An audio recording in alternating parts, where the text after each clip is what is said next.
Welcome to UNasked Briefs, where I give you a quick opinion on something I'm too lazy to make an entire show out of. Today we'll be talking about Final Fantasy VIII, which was released in 1998. Like its predecessor Final Fantasy VII, it had mechs, space rockets, and, unlike Final Fantasy VII, it had gardens. What are gardens? Gardens are large cities disguised as schools that house and train the agents of SEED. Who is SEED? SEED is a militant force that normally do missions for monetary gain, but their true purpose is to protect the world from the Sorceress. Who is the Sorceress? The Sorceress is a random woman who inherits an indescript set of powers from the previous Sorceress. Where does that power come from?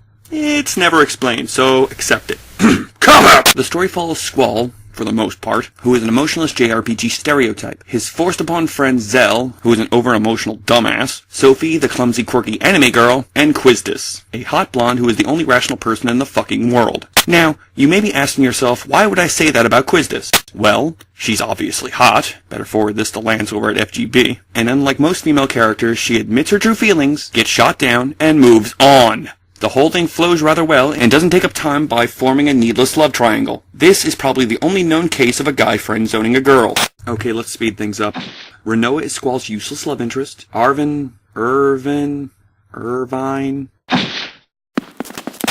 The fuck is this idiot's name? Yeah, that guy is a lazy shit-talker whose actions can't back up his words. Cypher is... the rival! The rest of the plot holes are filled by Laguna and his team of tokens. I don't remember their names, so let's refer to them as Token Fat Guy and Token Black Guy. Or girl. Woman. I was never really sure.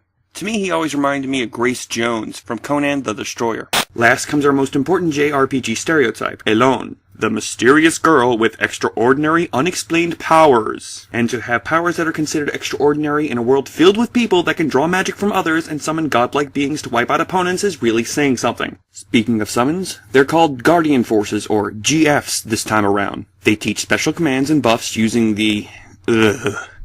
junctioning system. GF junctioning is only half the fun of this, for the lack of a better word, abomination. To power up your stats, you have to fight a monster, draw magic, good luck finding a particular spell, then equip it to a character. Now, if you cast an equipped spell, then the stat buff weakens, leaving you to repeat the process. If that wasn't fun enough, remember that a few spells are rare. On top of that, certain GFs can only be drawn from bosses. If you kill the boss without drawing the GF, then you're shit out of luck. What were they thinking? What were they thinking? What were you thinking? To make matters worse, you can't even name the characters this time, with the exception of Squall and Renoa. I know this may not be a big deal to some people, but I like the option to name my characters in a fucking role-playing game. You are able to name the GFs, and I will admit it made me chuckle the first few times I was saved by Fucko the Dragon. What's that, Final Fantasy VIII?